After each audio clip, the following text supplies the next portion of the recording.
Hey there, all you beautiful souls. I hope your day has been absolutely fantastic. It's a pleasure to have you back for yet another exciting episode of What If Naruto Was the Descendant of Scorpion. Don't forget to pay a visit to the author of this captivating fanfiction and show them some love. You'll find the link waiting for you down in the description.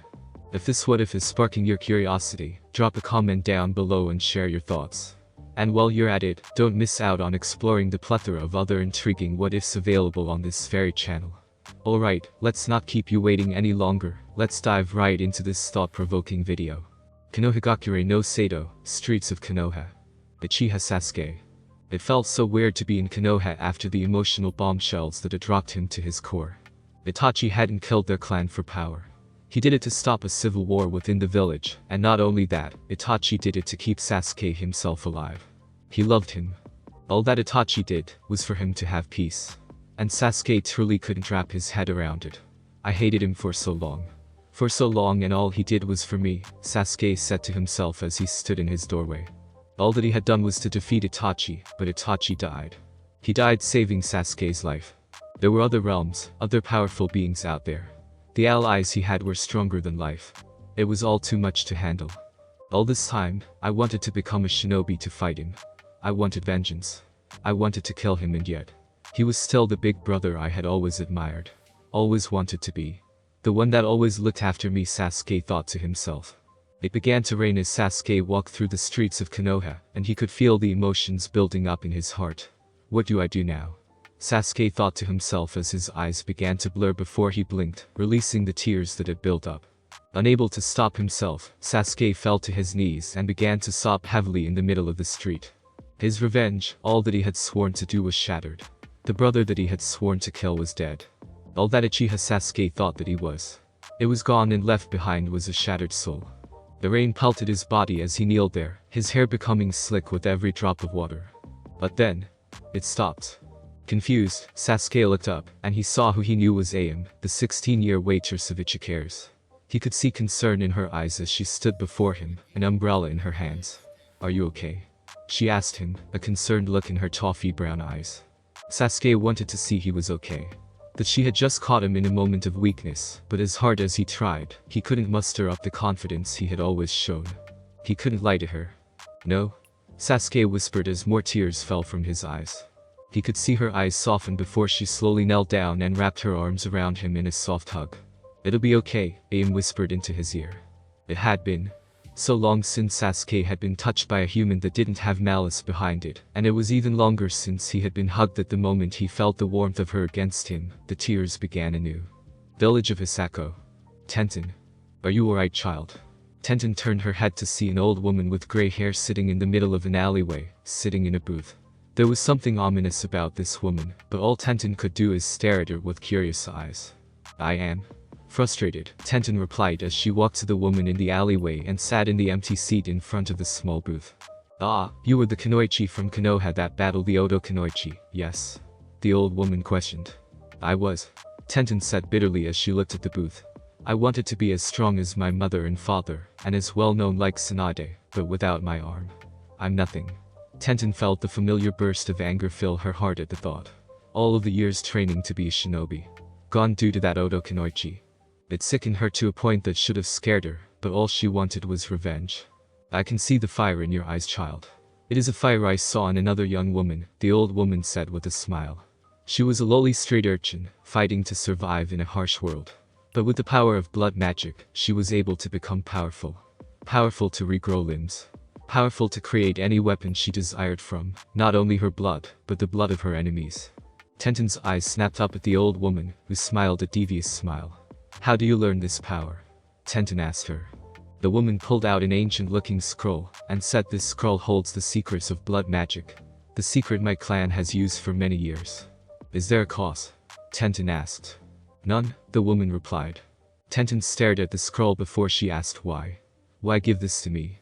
The old woman gave a gentle smile and said, "You Konoha shinobi have saved our little village twice. You were injured in doing so. Consider this a thank you from me to you, but be warned. There are effects to using blood magic. Too much use can cause dependency and insanity." Tenten weighed the options before her.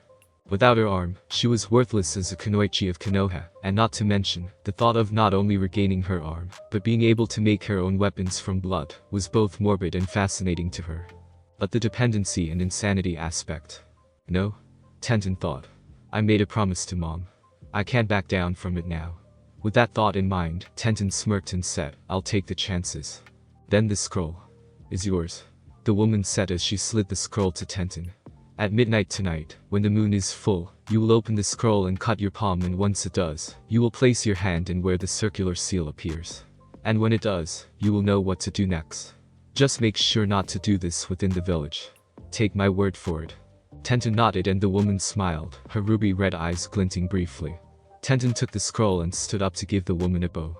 Thank you for this gift. I can never repay you, Tenten replied. No? You accepting my gift is thanks enough, the woman replied. Tenten smiled and turned to walk away, but as she did, she realized that she never got the woman's name, but when she turned around, the woman was gone, along with her booth. Ha, Tenten said thoughtfully, but she shrugged. The woman probably had some errand. But thankfully, the scroll was still firmly tucked beneath her arm. Tenten didn't know where the woman came from, nor why she spilled her innermost thoughts to her, but in the end, it was worth it. Looks like my useless days are coming to an end, Tenten said, a hopeful feeling blossoming in her chest for the first time in a very long time. Unknown location. Hyuga Neji. Neji stood in the middle of a dark void, his sockets glowing as he looked around in wonder. Where was he? Find. Neji's head snapped to the right and there, he saw a door with the Hyuga emblem etched into it. Neji walked towards the door and slid the door open, and there, he saw it.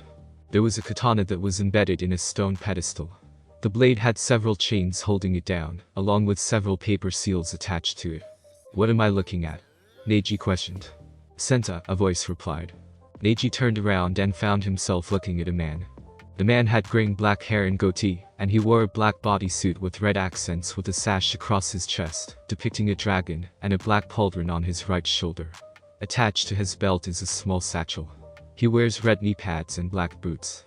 His signature red bandana is worn across his eyes. Who are you? Neji stammered. Takahashi Kenshi, the man replied with a warm smile. And I was the previous holder of Sento.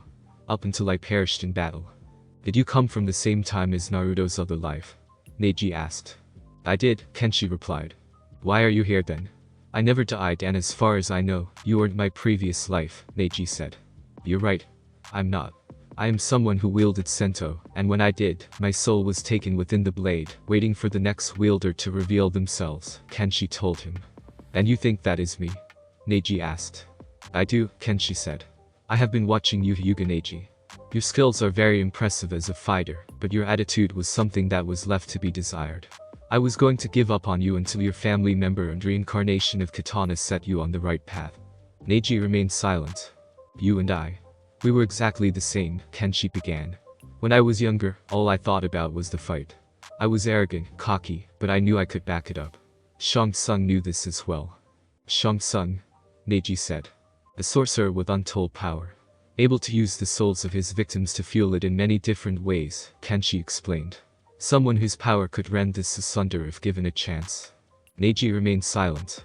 He was able to shapeshift himself into a feeble old man, and told me about Sento and said that it was worthy of my abilities. Fueled with pride, I let him lead me to a tomb where the well of souls laid. When I pulled out Sento, the souls of ancient warriors came forth. It blinded me and stole them, fueling his power to levels unheard of. He left me for dead. But it was there that Sento called to me.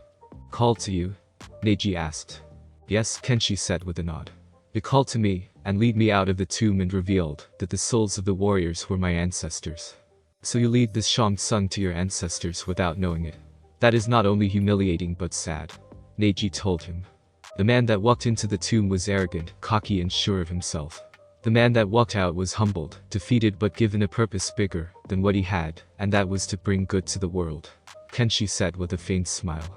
As much as I despise Shang Tsung, he led me to my destiny as a hero to Earthrealm, and through his actions, I was able to find the woman that would give my pride and joy in Takeda. I was able to redeem Scorpion, a man lost to his revenge.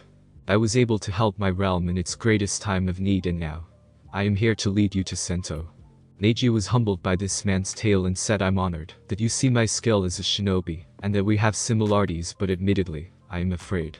I was everything I said I was, but without my sight. I can't even use those skills.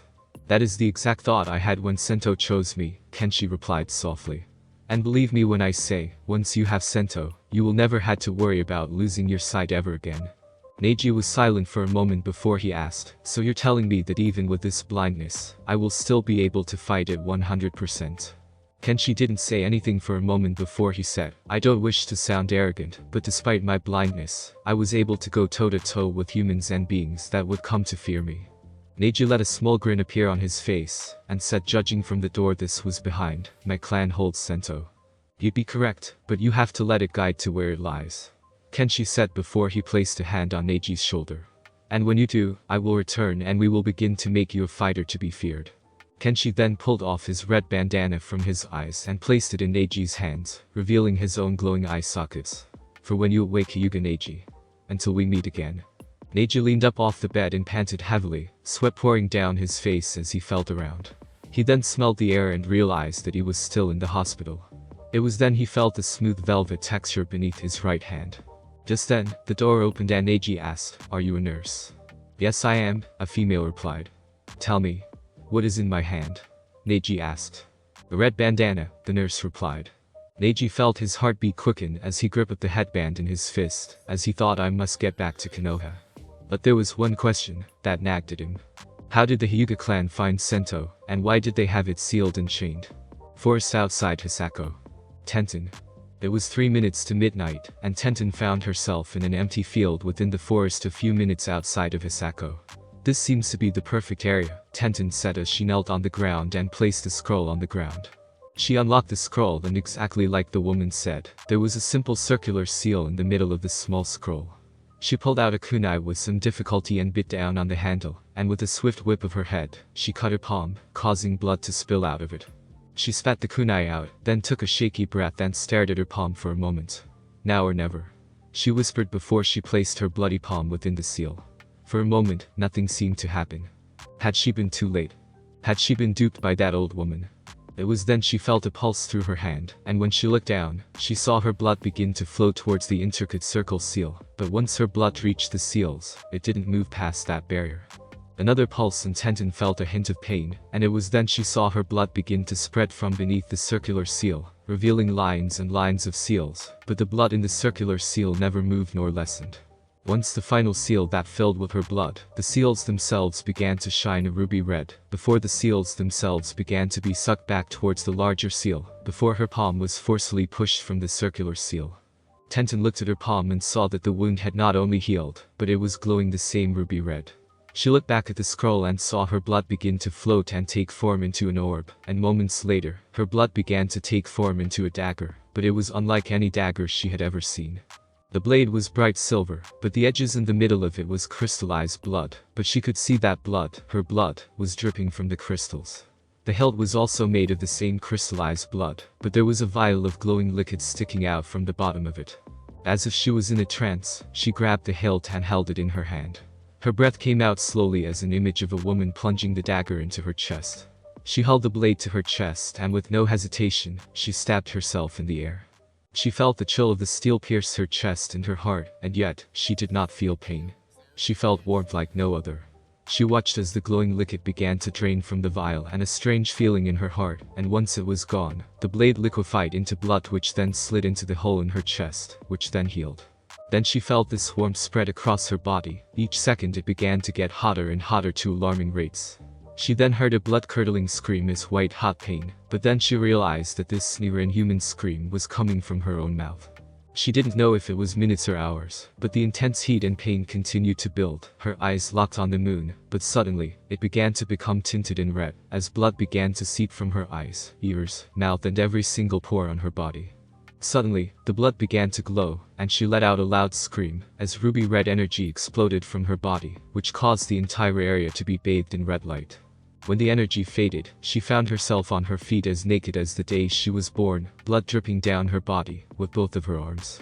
She opened her eyes and instead of the normal chocolate brown they were now brown that was tinted in red. She looked down and saw her limb and fell clenched, then unclenched her fingers before a slow smile appeared on her lips. She licked her lips, which held blood on them. It tasted good. Unknown location. Uchiha Sasuke. There were drums in the distance. That was the first thing that Sasuke noticed as he walked through a lush forest. He didn't know how he appeared in this forest, but he found it breathtaking. He had never seen so much green around him in his entire life. He felt at peace. Sasuke traversed through the lush forest until he came across an opening where a simple bonfire sat before. In front of the bonfire was a wolf with glowing green eyes. Sasuke let out a sharp gasp as he opened his eyes to see an unfamiliar ceiling.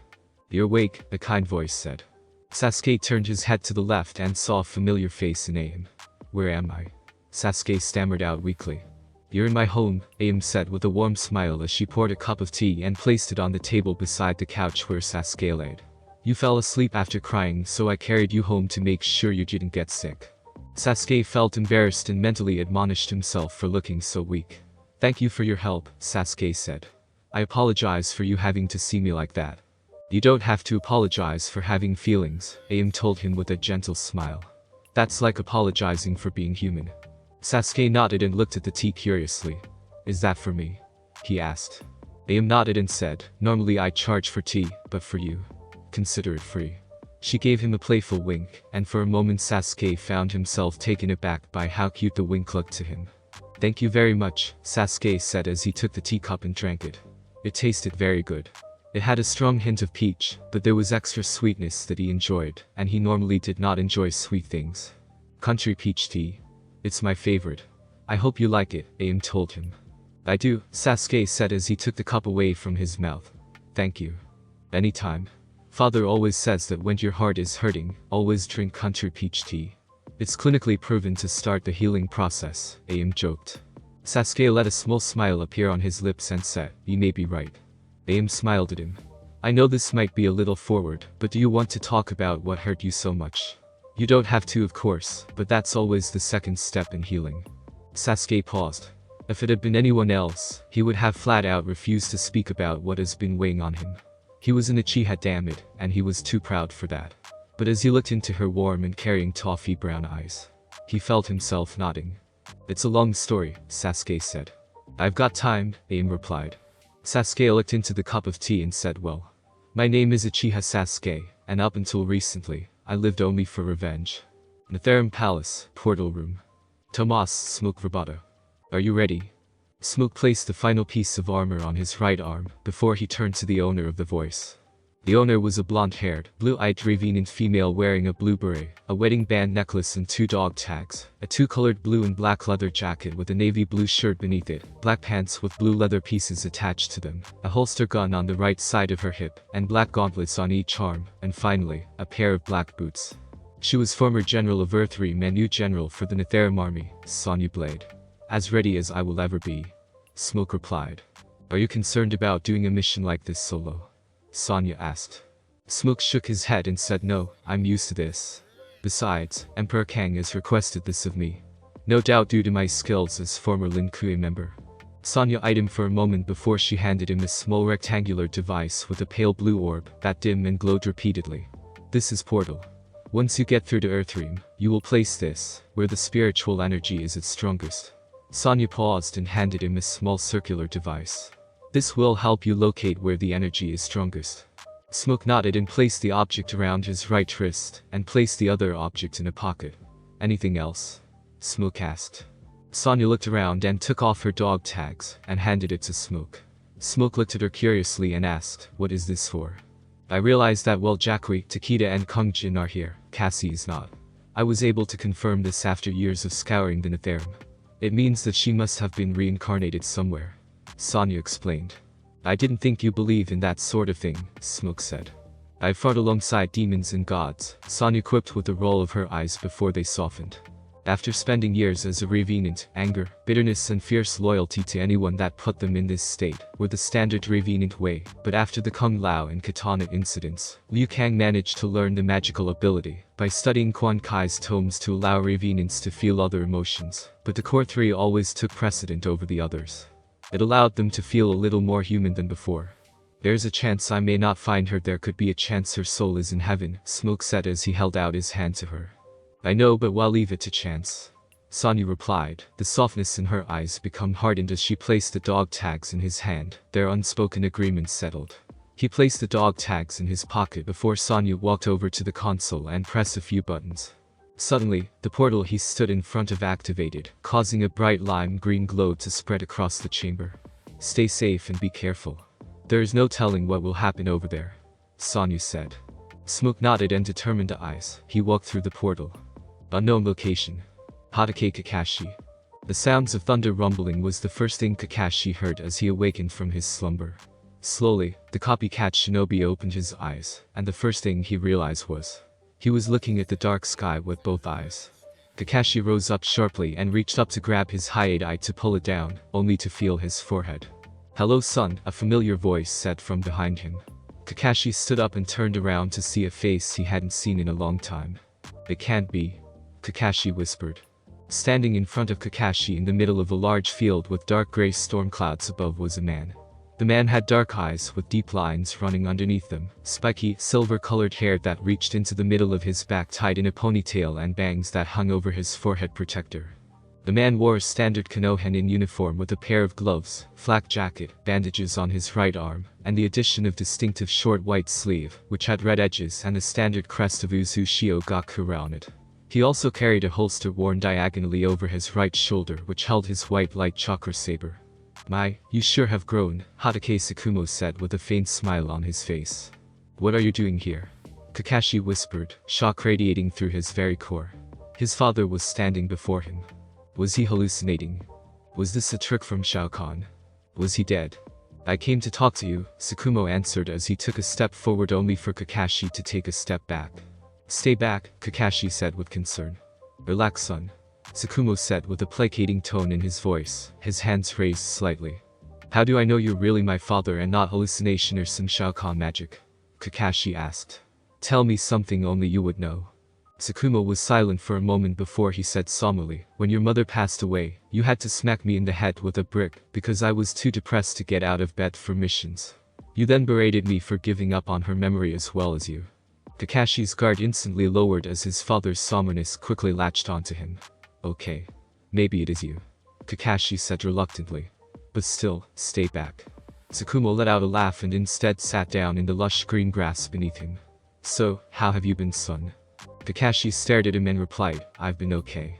Tsukumo let out a small laugh and said, even now, I can tell when you're lying. You get this gleam in your eyes. I'm glad to see that hasn't changed. Kakashi huffed a bit and said okay. You're right. I'm confused. Sit down and talk to me kiddo, Tsukumo said with a welcoming smile. Kakashi nodded and sat down, still keeping his distance from the man who says is his father, and took a breath. It's a long story. I've got time, Tsukumo said with a smile. Kakashi exhaled and started with, so it all began when I killed my student. Kakashi took his father step by step, explaining everything that had happened, and when he was finished, he let out an exhausted sigh. And that's what happened. I don't even know if my allies and students survived their battle with Shao Kahn without me. Kakashi punched the ground in a sudden burst of frustration and said, if I wake up, if I'm even alive, will I wake up in a warm bed with my friends around me? Will I never wake up? Or will I wake up a slave of Shao Kahn with those I failed? I don't know, and that is the worst part of it all. It was then he felt a hand touch his shoulder, and when he looked up, he saw his father in front of him with that familiar lopsided grin he often gave to disarm his frustrations.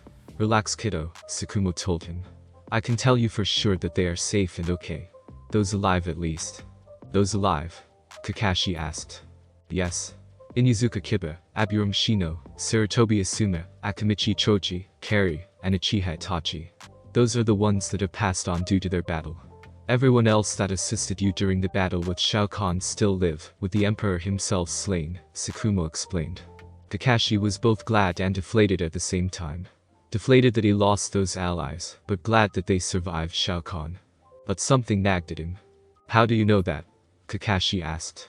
Tsukumo chuckled softly, and it was then Kakashi saw it. There was a brief streak of lightning in his eyes.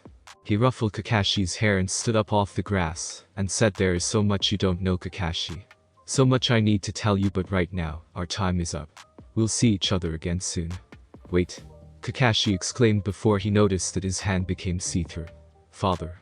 The ones that I showed you, they must live, Tsukumo said as he smiled. And so must you.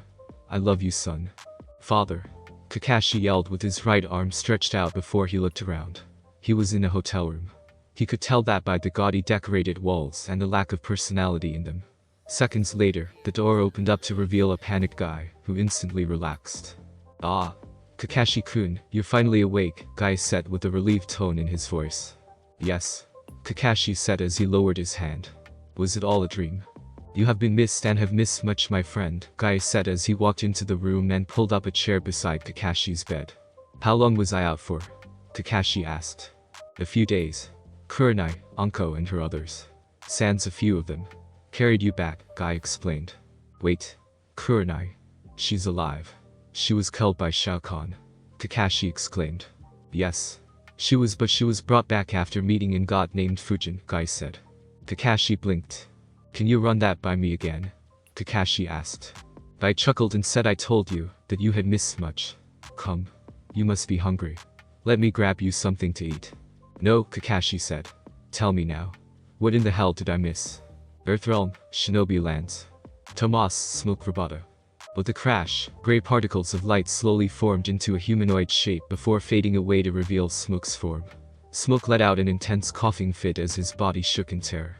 That was the second most painful experience he had in his life. After dying, of course. Smoke narrowed his eyes at the sky and thought. He was barely able to slip through the barrier that surrounded the realm, but as he was passing through, he felt a presence follow him, but as he looked around, there was nothing. Perhaps it was his imagination. The revenant Lin Kuei member stood up and looked around his surroundings. He was standing in a forest beside a waterfall. There were various animals around. Deer and birds and frogs. It had been an eternity since he gazed up at the moon, felt the cool air hitting his burning hot skin, the wonderful scent of nature surrounding him. It was such a shame that he would have to destroy it for his emperor. With a roll of his shoulders, Smoke began to pull out the spiritual energy locator when he was kicked in the back of his head, sending him sprawling forward against the ground. Smoke turned around to see a teen with a brown afro, a long white coat with a golden collar, that covered the lower half of his face, only showing the pair of white circular glasses with a golden frame over his eyes. But what caught Smoke's attention was the wisps of white and gold energy that flowed from his body, and beneath the glasses, there was a faint glow of his eyes. Heavenly energy. Hello, my name is Aburam Shino, shinobi of Konohagakure no Sato and protector of this realm, and I believe you're trespassing, Shino said with a dry tone. Earthrealm, Shinobi Lands. Aburam Shino vs Smoke. Hello, my name is Aburam Shino, shinobi of Konohagakure no Sato and protector of this realm, and I believe you're trespassing, Shino said with a dry tone. Konohagakure no Sato. The Netherrealm intruder asked with confusion. Is that where I am? No, it's my home. However, you will be returning to where you came from by my hands, Shino responded with narrowed eyes. The trespasser let out a dark and sinister laugh, which caused Shino tense up. Tell me something, Aburam Shino. I can tell from your attire and energy, you are heaven sent, correct? The man asked. Correct, Shino confirmed. They'll betray you one day. The elder gods and the god you've aligned yourself with, the trespasser warned ominously. It happened to me and my friends, and it will happen to you. Really? Shino questioned. Yes. The god I was with, Raiden, led me and my friends to their slaughter, and then offered our souls to Quan Kai, in an attempt to stop Shao Kahn, the man answered. At hearing the name Shao Kahn, his Kakechu chittered in terror, which caused him to take a sharp breath. Despite only seeing Shao Kahn once in life, that entire experience was a memory that would forever shake him to his core. Well, unlike what happened to you, Shao Kahn is forever dead and never to return, Shino said, but he didn't know if he was saying this to the trespasser or to ease his own mind. My friends saw to that personally. The trespasser laughed again and said, oh, we know of his demise. It is because of it, the shield around Earthrealm has weakened enough for my arrival. And once I activate this portal, this world and all raid and sacrifice for it will be for nothing. I will not let that happen, Shino warned. Then Shino, allow me to introduce myself. My name is Smoke. I am a member of the Lin Kuei with the demonic powers of an Enra, and I will combat you on this day. I will tribute this battle to your death and to the end of Earthrealm. Shino gritted his teeth and pulled out 2 kunai, and launched each of them towards Smoke, who phased into smoke to avoid them both, then flowed towards Shino and reformed into his solid form, and landed a right hook to Shino's face. Shino skidded to the left from the hit, and avoided the right lunge that was aimed at his head, and landed a kick to Smoke's stomach, then twisted his body, and delivered a left roundhouse kick to Smoke's head. Smoke twisted with the kick and leapt up and hit a hit to Shino's head with the left side of his left ankle, which sent Shino to the ground along with Smoke. The two combatants flipped to their feet, and Shino attempted to land a palm strike to Smoke's head, but Smoke blocked the palm with his right forearm, and kicked Shino's left knee to unbalance the shinobi, then leaned his body to the left, and landed a hard punch to Shino's chest, which sent Shino skidding backwards several feet backwards. Shino coughed slightly from the blow, and glanced down to see that a hole had been burned through his jacket, revealing his bare chest. The smoke he emits is very hot, and can easily burn through me, if I am not careful. I will need to play this smart. Shino murmured before he saw smoke vanish into his namesake, which then blew towards him quickly.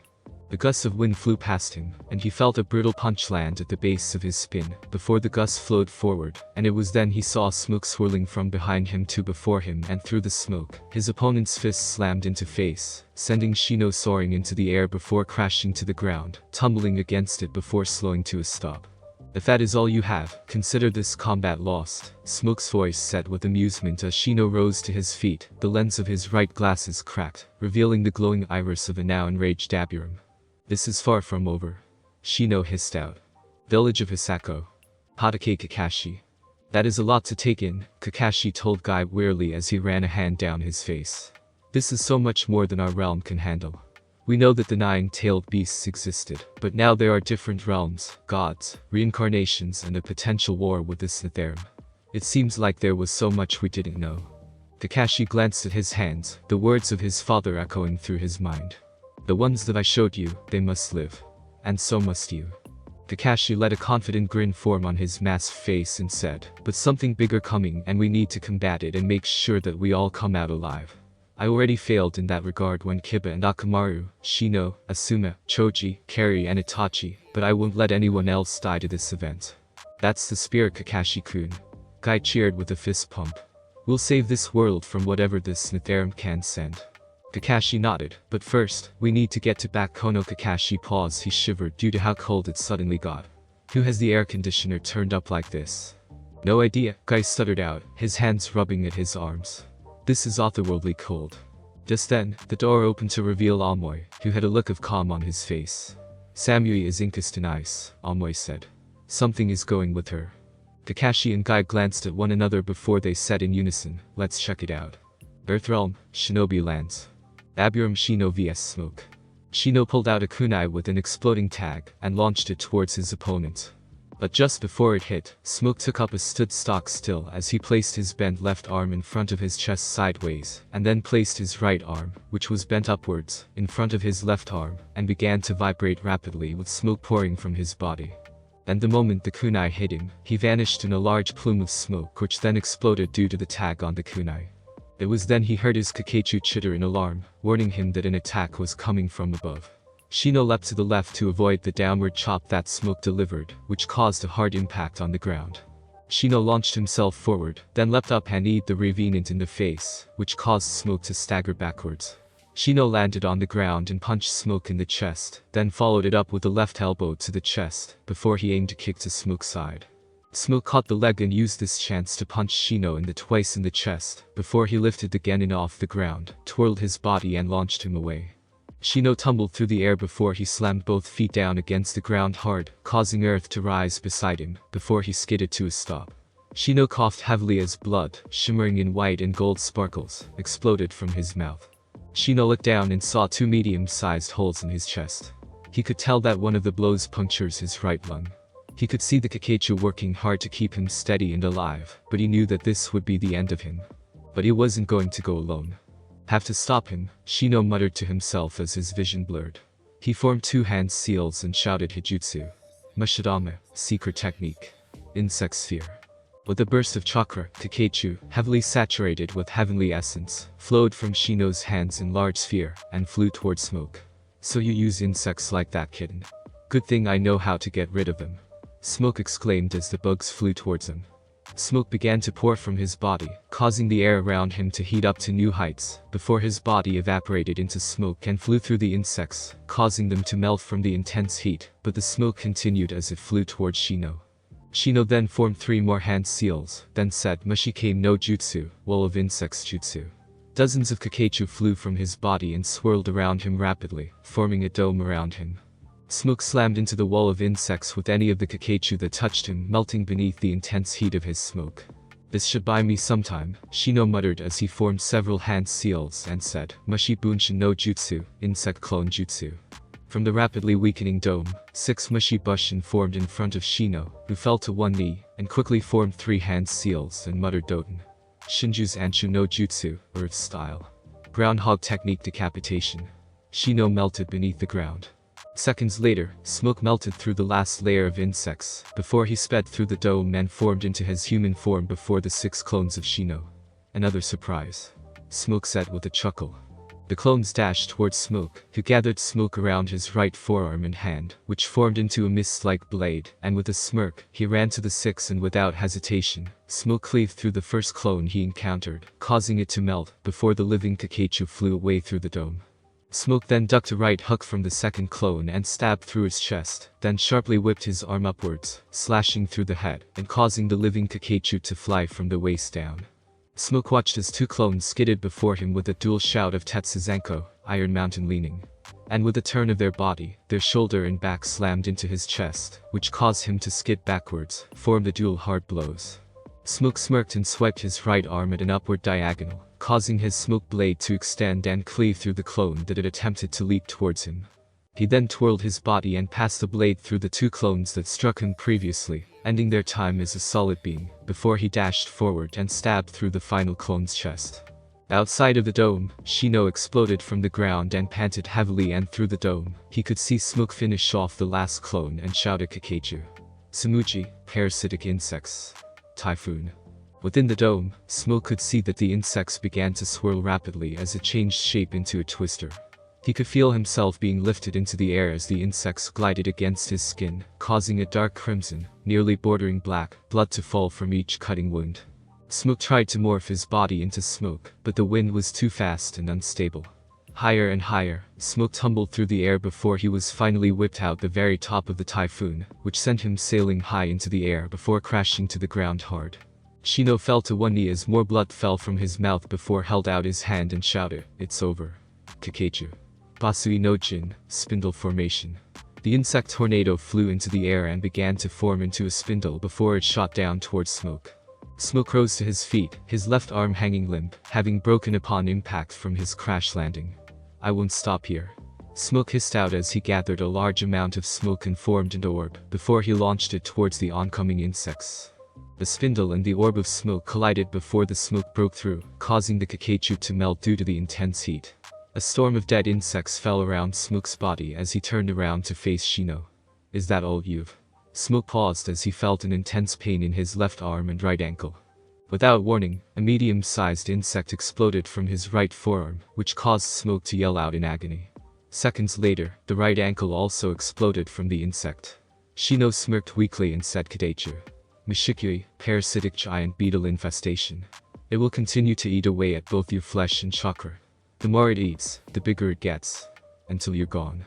Smoke used the heat of his smoke to try and burn away the insects, but to his horror, 2 more appeared and was now biting on his arm and sides, while 2 more ate at his right legs. Smoke fell to the ground face first as his dark blood began to flow.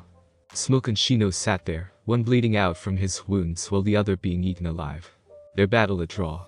Shino shut his eyes and said, "Fujin. I kept my bargain and stopped him. That's all I have left."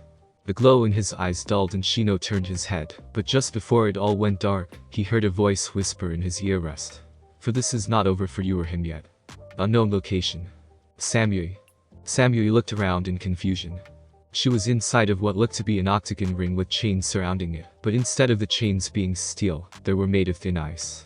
All around her, snow fell and she felt cold, but it didn't harm her in any way. "Where am I?"